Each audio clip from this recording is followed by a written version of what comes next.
All right, so we've seen the shaper in action, machining the wood to create trim or door frame pieces.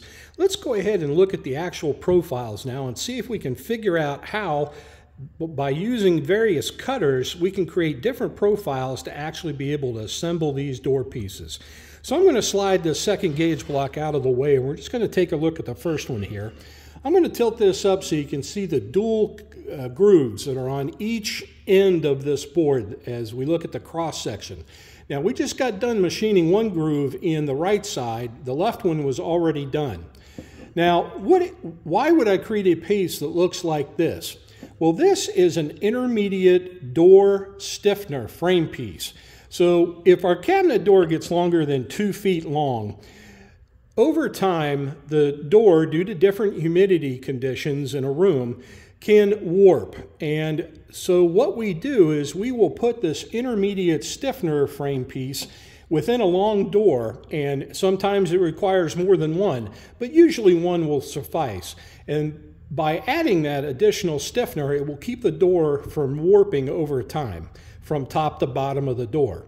Now, if we turn this piece around, you will see that I have used a second set of cutters and created a second profile slot on the end of this piece, and it now has a small tab that sticks out.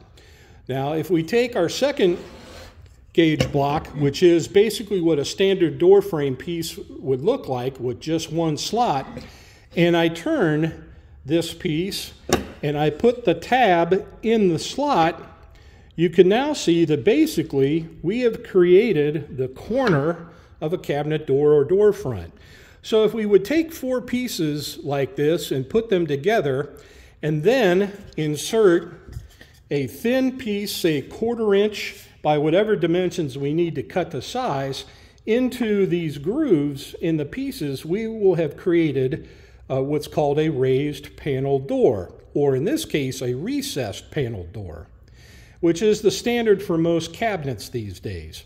Now, if you go ahead and we pull these aside and we take a look at one that's already finished, let's do that. Here is a completed drawer front for a small vanity that we're just getting ready to release for paint and primer. If you take a look, here are our 2 boards. We have formed a corner so that one of these boards had a tab that stuck into the slot of the second. If we take a look at the end profiles, you can see basically there's the solid board, but if you take a look at where it was jointed together, here is the joint profile. So notice one piece has the slot cut in it, the other piece has the tab machined in it, and when you put them together, glue them up, clamp them, and let them dry, you end up forming the 2 joints that you need on both ends of the drawer front. So I hope this kind of taught you a little bit about a shaper, the use of the rotary cutters, and how they're used to create fabricated wood trim pieces and eventually door stock to make doors and drawer fronts. Well, that's going to wrap it up for today, folks. I hope you enjoyed the series. This is one of our Shop Sharp series on the shaper. This is Byron from Splitting Slices saying, you know, please split a slice with a friend soon.